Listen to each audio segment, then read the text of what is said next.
कांपते हाथों से इस तस्वीर से धूल हटाती ये महिला कोई आम महिला नहीं है। ये उस दौर की गवाह है जब देश की आजादी के लिए किसी ने जेल की यातनाएं सही तो किसी ने घर की जिम्मेवारियां अकेले उठाई। आज जंतर मंतर पर प्रदर्शन हो या फिर रांची के जयपाल सिंह मुंडा स्टेडियम में अपनी बात रखने का अधिकार, इन अधिकारों के पीछे अनगिनत स्वतंत्रता सेनानियों का संघर्ष और बलिदान है।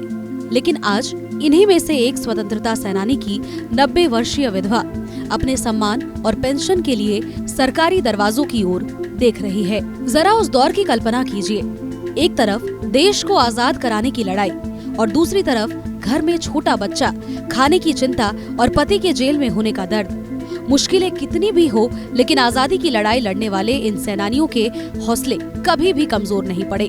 उनका सपना था एक आजाद देश जहां हर इंसान को अपनी बात कहने का अधिकार हो।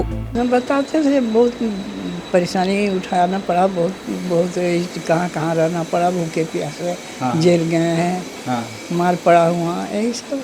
तो बड़ा तकलीफ होता होगा आपको, बच्चों को संभालना और ये अपना लड़ाई लड़ रहे थे।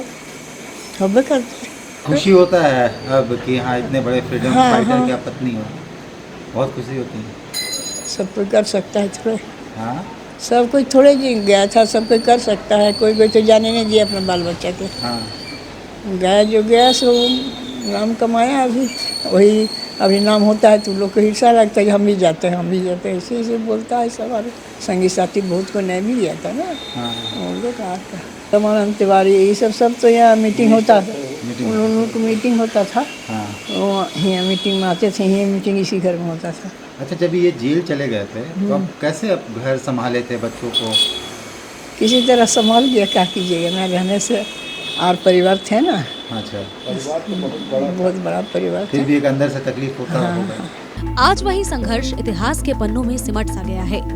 90 साल की उम्र में धुंधली आंखें, लड़खड़ाती हुई आवाज और कांपते हुए हाथ सरकार से एक ही सवाल पूछ रहे हैं, क्या आजादी की लड़ाई में दिए गए बलिदान की कीमत यही है? महिला का कहना है कि स्वतंत्रता सेनानी के जीवित रहने तक उन्हें सम्मान मिलता रहा।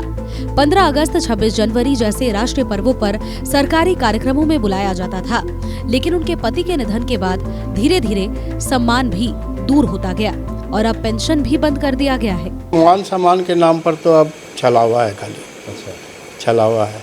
आज से 10 साल पहले, 8 साल पहले तक गवर्नर हाउस से भी कार्ड आता था, ये आपका मोराबादी के लिए भी कार्ड आता था, समझे ना। और आज के डेट में जीरो, मतलब अब तस्वीर धुंधली नहीं, ख़त्म कर दिया गया है। बुरा जो मान सम्मान होना चाहिए ना, उसका मतलब कि समझ लीजिए कि रुपया में 10 पैसा भी नहीं है अब, ना समाज में ना सरकार। हाँ, न सरकार कहीं नहीं। अच्छा चलिए, इन बातों को छोड़िए। आप स्टेट गवर्नमेंट 5,000 रुपये महीना देती है, आज 5 महीना से पेमेंट नहीं हुआ है पेंशन के नाम पर फ्रीडम फाइटर को। आज अनिल सिंह जो थे फ्रीडम फाइटर, उनके लड़के हमको फ़ोन किए कि मुकेश भैया देखिए तो अभी तक पैसा नहीं आया। फ़ोन करते हैं तो बोलते हैं अभी पता नहीं है, ट्रेजरी में फंसा हुआ है, 5 महीना हो गया है। क्या माहौल था उस समय? बताते होंगे आज़ादी के समय जब आज़ाद हुआ था हमारा देश, तो कैसा माहौल था उस समय? उस समय का बताते हैं कि पहाड़ी मंदिर जो है उस पर हम लोग पहला झंडा फहराने, पूरा ग्रुप था हम लोग का, सो पहला झंडा फहराने के लिए हम लोग पहाड़ी मंदिर गए थे।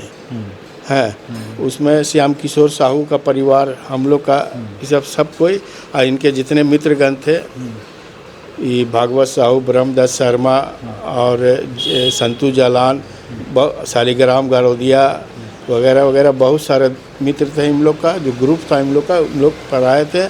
और बताते थे कि जब हम लोग रात को जंगल में पहुंच जाते थे, खाने के लिए कुछ नहीं मिलता था, तो कोई गांव वाला आता था और फिर हम लोग को थाली में पैर रख करके धोता था, खिलाता था। तो वही लोग जो रोटी सेक करके या कुछ भी बना कर देता था, उसी को हम लोग खा करके फिर रात काटते थे और फिर सुबह निकल जाते थे।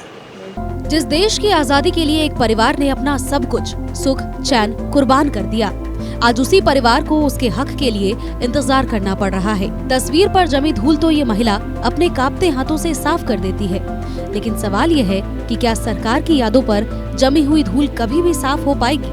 जब आज़ाद हुआ तो घर का क्या माहौल था? घर में कितनी खुशी थी, ये तो बताते ही हैं। खुशी के बारे में तो वो बोले कि जब आज़ादी हुआ तो हम लोग को लगा कि हम लोग को सब कुछ मिल गया। अच्छा। तो उसके बाद इन लोगों को बुलाया गया भी बहुत बार अच्छा। कि ये कांग्रेस में क्या थी में भी थे, पिताजी ट्रेजरर भी थे। अच्छा। समझा ना, तो बोले कि नहीं सो हम लोग को इंटरेस्ट नहीं है ये सब चीज़ें, हम लोग आज़ादी के लिए लड़ाई लड़े बस उतना ही दूर तक ठीक है। अच्छा, अब की जनरेशन को आप क्या बोलिएगा कि आपके पिताजी देश को आज़ाद दिए, तो ये आज़ादी को कायम रखने के लिए और टीनेजर ऐसे बच्चों को क्या करना चाहिए? ऐसे बच्चों को चाहिए कि एक तरह से बोलिए तो गवर्नमेंट को चाहिए कि इन लोगों को पर किताब निकलना चाहिए, जो हर कक्षा के मतलब में चलना चाहिए कि जो मुग़ल का जो चला रहे हैं वो सब आप फ्रीडम फाइटर लोग का चलवाइए कि ऐसा ऐसा किए या किए, ओके उनके हिस्ट्री इतिहास में उसको लाइए। आजादी सिर्फ एक तारीख नहीं है, इसके पीछे लाखों संघर्ष, त्याग और बलिदान की कहानी है। जरूरत है कि उन कहानियों को सिर्फ इतिहास की किताब में नहीं बल्कि उन परिवारों के सम्मान और अधिकारों में भी जिंदा रखा जाए। न्यूज़ 11 भारत के लिए कौशल नारायण की रिपोर्ट।